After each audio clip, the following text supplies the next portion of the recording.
Hello दोस्तों, स्वागत है आपका मेरे यूट्यूब चैनल पर। मेरा नाम है मोहम्मद सोहिल। आज का वीडियो काफ़ी ज़्यादा इंटरेस्टिंग और इम्पोर्टेंट होने वाला है उन स्टूडेंट के लिए जो फ्रेशर्स है। आज की वीडियो में हम समझेंगे रेगुलेटरी अफेयर्स में करियर कैसे बनाएं, स्टेप बाय स्टेप समझेंगे। और ये वीडियो उन स्टूडेंट के लिए हेल्पफुल होगा जो B pharm, M pharm, BSc, MSc और लाइफ साइंसेज से आते हैं। तो हम स्टार्ट करते हैं अपना आज का वीडियो।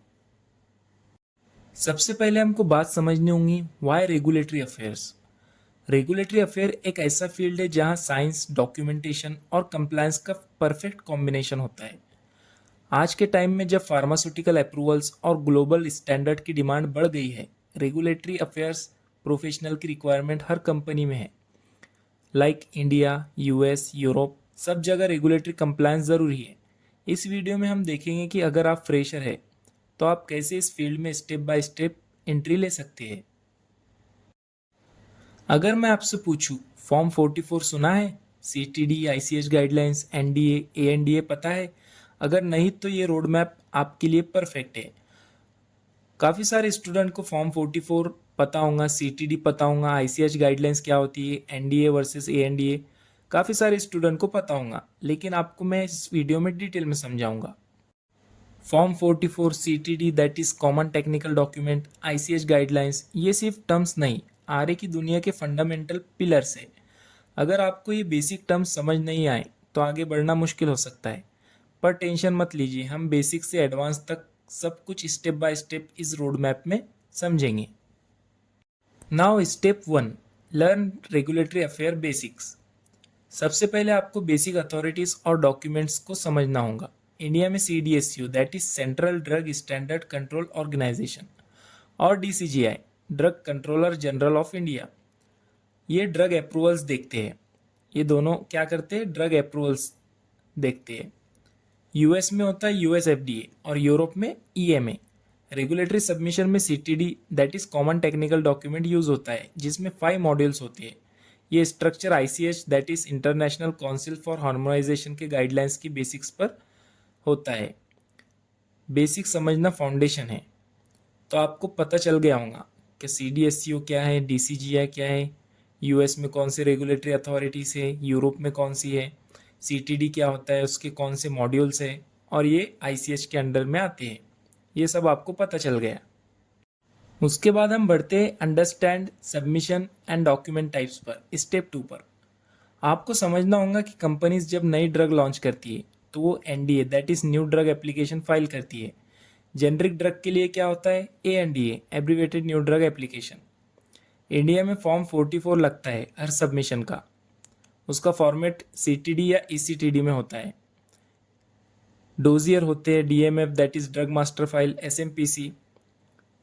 हर रेगुलेटरी अफेयर प्रोफेशनल को इन डॉक्यूमेंट्स के स्ट्रक्चर, फॉर्मेट और इंपॉर्टेंट का नॉलेज होना चाहिए।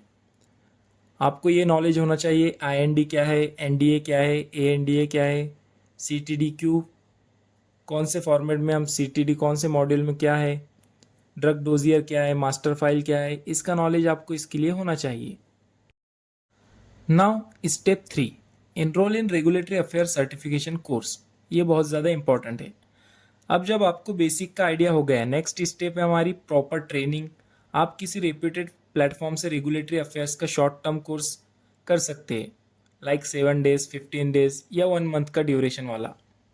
इस कोर्स में आपको submission process, regulatory authorities, CTD, dossier preparation, labelling और पोस्ट अप्रूवल चेंजेस के बारे में प्रैक्टिकल नॉलेज मिलता है। सर्टिफिकेशन से आपका रिज्यूम भी स्ट्रॉन्ग होता है। अगर आपको फ्री सर्टिफिकेशन चाहिए तो आप मुझे कमेंट में बताओ, मैं आपको उसके लिंक्स को प्रोवाइड कर दूंगा। Then step number 4, resume optimisation with RA keywords. अब कोर्स कंप्लीट हो गया है। देखिए हम स्टेप बाय स्टेप आ रहे हैं। हम आ गए रेज्यूम ऑप्टिमाइजेशन पर। हमने 3 स्टेप ऑलरेडी ख़त्म कर चुके हैं, चौथी स्टेप है हमारी। तो चलिए रिज्यूम को ऑप्टिमाइज़ करते हैं। रिज्यूम में आपको कीवर्ड्स लिखने हैं, जैसे कि CTD structure, eCTD submission, ICH guidelines. ICH guidelines में Q1 टू Q10 है, लेबलिंग, डोजियर कंपाइलेशन। आपने अगर कोई मिनी प्रोजेक्ट बनाया हो, जैसे मॉड्यूल 1 टू 5 सैंपल, तो उसका भी मेंशन करिए, सर्टिफिकेशन भी मेंशन करिए। सर्टिफिकेशन सेक्शन में आरए का कोर्स ज़रूर दिखाइए। ये सब आपको रिक्रूटर के रडार में लाता है। तो ये सब चीज़ें याद रखिए। उसके बाद स्टेप 5 है apply for R A jobs like trainee और एग्जीक्यूटिव। रिज्यूम तैयार है हमारा, स्टेप 4 में रिज्यूम हमारा रेडी हो गया था, ऑप्टिमाइज कर लिए थे हमने रिज्यूम को। रिज्यूम तैयार है, अब जॉब अप्लाई करना स्टार्ट कीजिए। फ्रेशर के लिए regulatory affair trainee, regulatory associate या रेगुलेटरी एग्जीक्यूटिव, ये सब रोल्स होते हैं। लिंक्डइन, इंडीड, फार्मा ट्यूटर, इन जैसे पोर्टल्स पर आप सर्च कर सकते हैं और अप्लाई कर सकते हैं। हर जॉब के लिए एक पर्सनलाइज्ड कवर लेटर लिखना मत भूलिए, जिसमें आप अपनी ट्रेनिंग, नॉलेज और मोटिवेशन दिखा सकते हैं। सैलरी एक्सपेक्टेशन फॉर फ्रेशर्स, सबसे ज़्यादा पूछा गया क्वेश्चन। सैलरी कितनी मिलेंगी? रेगुलेटरी अफेयर में फ्रेशर की सैलरी होती है 3.5 LPA से 6 LPA तक, और ये वेरी करती है। Big cities like Mumbai, Bangalore, इनमें पैकेजेस थोड़े हाई हो सकते हैं। सर्टिफिकेशन और इंटरव्यू परफॉर्मेंस भी इम्पॉर्टेंट फैक्टर होते हैं इसके अंदर। आपका इंटरव्यू कैसा गया उसके ऊपर भी आपका सैलरी डिपेंड हो सकता है, आपके पास सर्टिफिकेशन कितने हैं, ये सब आपको ध्यान में रखना है।